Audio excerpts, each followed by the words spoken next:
13 सितंबर को लोक अदालत का आयोजन किया जा रहा है, जिसमें निगम के लिए राजस्व वसूली लोक अदालत के माध्यम से होनी है। 13 तारीख को आयोजित होने वाली लोक अदालत के संबंध में इंदौर नगर निगम के MIC सदस्य निरंजन सिंह चौहान ने जानकारी देते हुए बताया कि इस बार की लोक अदालत में 40 करोड़ के राजस्व का लक्ष्य रखा गया है, जिसके लिए हमने बकायादार को जो 10,000 से ऊपर वाले हैं, 10,000 से 1 लाख तक के उससे भी अधिक के बकायेदार है, उन सभी को नोटिस जारी कर दिया गया है। नोटिस में यह निवेदन भी कर दिया गया है कि इस बार सरचार्ज में किस प्रकार की छूट मिल रही है, जिसमें 50,000 तक के बिलों पर राजस्व पर 100% छूट मिल रही है। 50,000 से 1,00,000 पर 50% और 1 लाख से ऊपर बकायादार पर 25% के अतिरिक्त छूट दी जाएगी। इस प्रकार इंदौर की जनता से भी आग्रह करते हैं कि वह अपने टैक्स को समय पर जमा करें।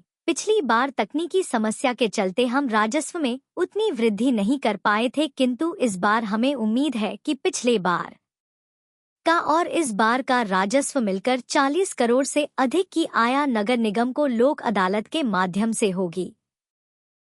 कुल मिला के नेशनल लोक अदालत है और इसका प्रदेश में, देश में और सभी विभागों की लोक अदालत लगती है और इसको 13 तारीख को हमारे इंदौर नगर निगम की भी लोक अदालत की पूरी तैयारी है हमारी। कल इसी को लेके हमने महापौर जी ने और हमने पूरे राजस्व विभाग की बैठक भी ली थी सारे यारों के साथ और अब के कम से कम हमने 40 करोड़ का लक्ष्य रखा है कि 40 करोड़ रुपये मिलना चाहिए। पिछले बार की लोक अदालत में कुछ परेशानियाँ भी थी, पोर्टल भी ढंग से नहीं चला था, इसलिए उस लोक अदालत का थोड़ा सा हमारे को इस बार ज़्यादा फ़ायदा मिलने की उम्मीद है। तो सभी को टारगेट दिया, सभी ने अपने अपने नोटिस बांट दिए। 10,000 से ऊपर के नोटिसों की अलग संख्या रखी, 50,000 से ऊपर की नोटिसों की संख्या अलग रखी और इन सभी को हमने घर घर तक पहुंचाने का काम करा।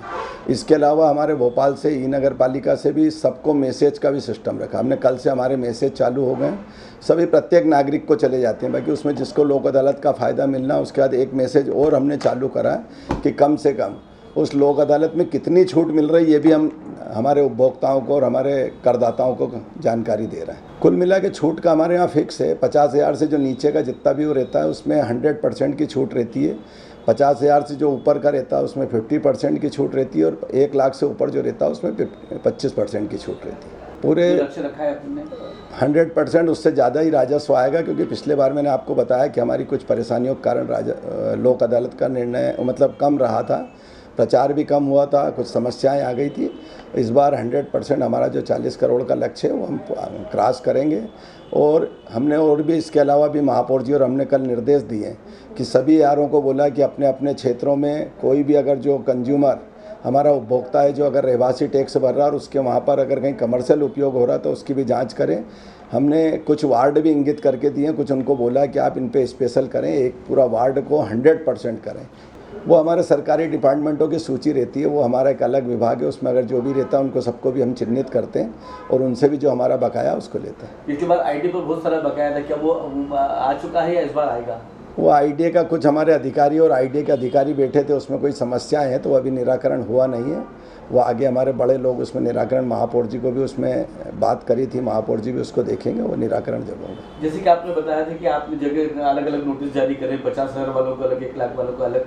ये नोटिस जितने भी जारी करते हैं, क्या ये लोक अदालत में सारे ये मामले हल हो जाते हैं या कुछ बच जाते हैं? इसमें कुछ समस्याएं भी है भैया, वास्तविक में कुछ लोगों के डबल वो भी हैं खाते और उनके भी चल रहे हैं। तो हमने हमारे एआरओ को किया कि उन लोगों को ही देखें, नहीं तो हम टारगेट करते हैं ज़्यादा और पता चले उसका फल नहीं मिलता। तो हम उनको देखें कि जो वास्तविक में कंज्यूमर, जिनको उपभोक्ता को पैसा देना है या हमारे करदाता हैं, तो उनको हम टारगेट करेंगे तो हमारा पैसा मिलेगा। कल यही निर्देश दिए।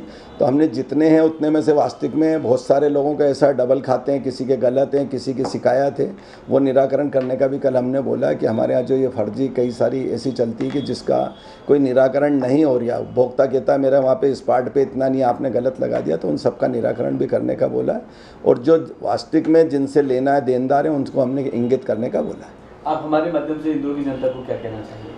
वास्तविक में हमारी जो जनता है ये कर देती है और इस कर्ज का ही विकास में काम आता है। तो मेरा सभी करदाताओं से भी निवेदन है कि ईमानदारी से नगर निगम के पैसे का जो टैक्स है वो पहले ही भरना चाहिए, उसमें उनको भी बहुत सारा फ़ायदा है। आगे रह के अग्रणी होकर पैसा भरना चाहिए, जिससे हमारे इंदौर शहर के विकास में वो पैसा काम आता है और हमारे इंदौर का करदाता पैसा देता भी है। बाकी मेरा उनसे बार बार निवेदन है कि उनको करदाताओं को भी अपने पैसे देने का अपने को ध्यान रखना चाहिए। कई बार हमारे यहाँ करदाता भी कहते हैं कि हमारे यहाँ कोई सूचना ही नहीं है, हमारे यहाँ कोई आया ही नहीं।